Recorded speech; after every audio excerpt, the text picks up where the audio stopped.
Fee reimbursement ఇవ్వకపోగా యువతకు ఇస్తానన్న నిరుద్యోగ భృతి చెల్లించకపోవడంపై విద్యార్థులు యువజనులంత కూటమి ప్రభుత్వంపై ఆగ్రహం వ్యక్తం చేస్తున్న పరిస్థితి. ప్రస్తుతం మనతో పాటు చాలామంది యువకులు ఉన్నారు, వారితో మాట్లాడే ప్రయత్నం చేద్దాం. చెప్పండి, ఎటువంటి హామీ ఇచ్చారు? అంటే ఎన్నికల ముందైతే ఈ యొక్క నిరుద్యోగులకు వాళ్ళ సమస్యని పరిష్కరించే దాకా ఈ యొక్క నిరుద్యోగ భృతి ఇస్తానని చెప్పేసి చెప్పడం జరిగింది కదా, మరి మీకు ఇస్తున్నారా? ఇప్పుడు వరకు ఎటువంటి నిరుద్యోగ భృతి ఇవ్వలేదు. కూటమి ప్రభుత్వం వచ్చి దాదాపుగా 1 year కంప్లీట్ అవుతుంది. కూటమి ప్రభుత్వం మొదట్లో వచ్చినప్పుడు చంద్రబాబు నాయుడు గారు ఏం చెప్పారంటే మొదటి సంతకం డిఎస్సి మీదే అని సంతకం పెట్టాడు ఆయన. ఇంతవరకు అయితే నోటిఫికేషన్ రిలీజ్ అవ్వడం లేదు. కానీ మేము గత 5 సంవత్సరాలుగా కర్నూలుకు వచ్చి, మాది ఎక్కడో మారుమూల ప్రాంతం, గ్రామీణ ప్రాంతాల నుంచి వచ్చి కర్నూలులో టౌన్లో బతకడానికి కానీ మాకు చాలా ఇబ్బందిగా, ఎందుకంటే నిరుద్యోగులు మేము, మాకు ఎటువంటి ఇన్కమ్ లేదు, మా తల్లిదండ్రుల మీదే టోటల్గా డిపెండ్ అయ్యే పరిస్థితి ఏర్పడింది. మెగా డిఎస్సి పెడతానని చంద్రబాబు నాయుడు గారు చెప్పినందున మేమందరం మళ్ళీ వచ్చి కోచింగ్లో జాయిన్ అయ్యి మేము ఇక్కడ ప్రిపేర్ అవుతూ ఉన్నాం. కానీ ఇప్పటి వరకు ఎటువంటి ఊసే లేదు. కాబట్టి చంద్రబాబు నాయుడు గారు హామీ ఇచ్చిన ప్రకారం తొందరలోనే మాకు మెగా డిఎస్సి ఇచ్చి నోటిఫికేషన్ ఇచ్చి జూన్ లోపు మా ఉపాధ్యాయ పోస్టులన్నీ పూర్తి చేయాలని కోరుకుంటున్నాం. మీరు చెప్పండి, అంటే ఇప్పుడు ఉద్యోగము లేదు, నిరుద్యోగ భృతి లేదంటారా? ఏమీ లేదన్న, ఇది ప్రభుత్వం ఫామ్ అయ్యి, కూటమి ప్రభుత్వం ఫామ్ అయ్యి వచ్చేసి దాదాపుగా 9 నెలలు గడిచిపోతుంది. ఇన్ని నెలలు గడిచిపోయినా కూడా ఇప్పటికి కూడా నిరుద్యోగ సమస్యపై వాళ్ళు ఎటువంటి తేల్చి చెప్పడం లేదు. వాళ్ళు చెప్పింది మొదట్లో ఏమంటే దాదాపు రాష్ట్రంలో 20 లక్షల ఉద్యోగాలు కేటాయిస్తామని సాక్షాత్తు చంద్రబాబు నాయుడు గారు ఎలక్షన్ల హామీ ముందు మాట చెప్పడం జరిగింది. ఎలక్షన్లలో గెలిచినాక కూటమి ప్రభుత్వం ఫామ్ అయినాక ఇంతవరకు కానీ ఏ ఒక్క ఉద్యోగం ఇచ్చిన పాపన పోలేదు. వాళ్ళు 20 లక్షలు ఉద్యోగాలు ఇస్తామన్నారు, దాంతోపాటు నిరుద్యోగ వృద్ధి ఇస్తామన్నారు. నిరుద్యోగ వృద్ధి కూడా ఇవ్వడం లేదు.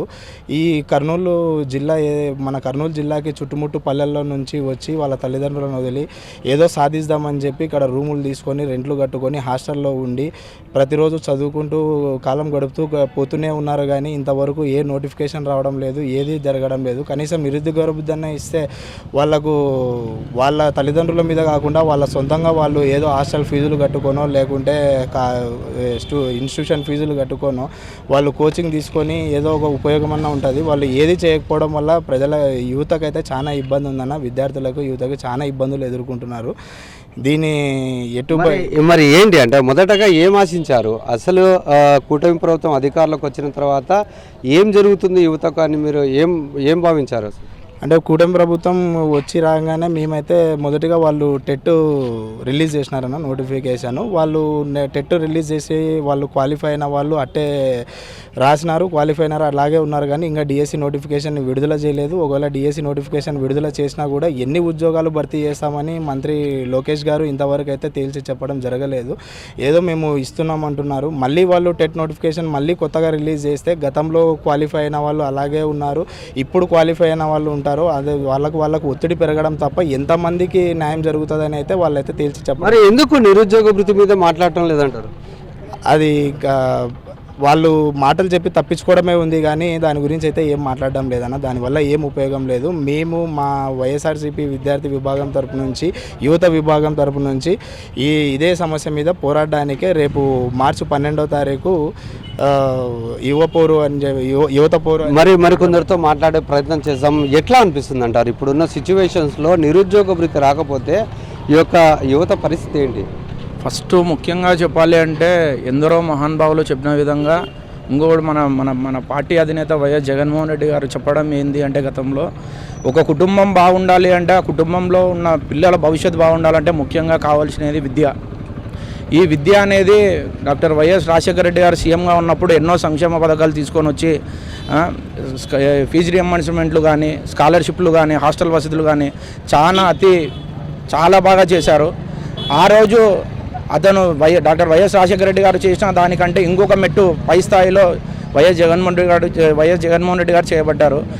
కానీ ఈ కూటమి ప్రభుత్వం ఏమి చెప్పింది అంటే, మా ప్రభుత్వం వచ్చిన తర్వాత నిరుద్యోగ వృత్తి ఇస్తాము, ఉద్యోగాలు ఇస్తాము, ప్రతి January 1కి జాబ్ క్యాలెండర్స్ వదులుతాము, అని చెప్పుకుంటూ వచ్చారు. ఏది కూడా లేదు. నిరుద్యోగ వృత్తి ఉద్యోగాలు సృష్టించడం లేదు, ఉద్యోగాలు ఇవ్వడం లేదు. అటు నిరుద్యోగ వృత్తి పథకం 3,000 రూపాయలు ఇస్తామని చెప్పారు.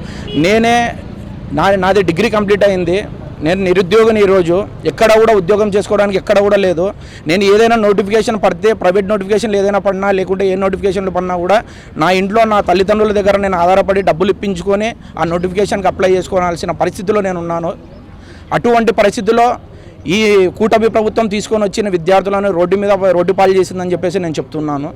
ఇంకొకటి నేను చెప్పదలసిన విషయం ఏమంటే, నారా లోకేష్ గారు యువగలం పాదయాత్రలో ఉచిత బస్సును అమలు చేస్తామని చెప్పేసి మహిళలకు అని చెప్పారు. ఇంకొకటి కూడా ఏం చెప్పారంటే, విద్యార్థులకు కూడా ఉచిత బస్సు ఇస్తామని చెప్పారు.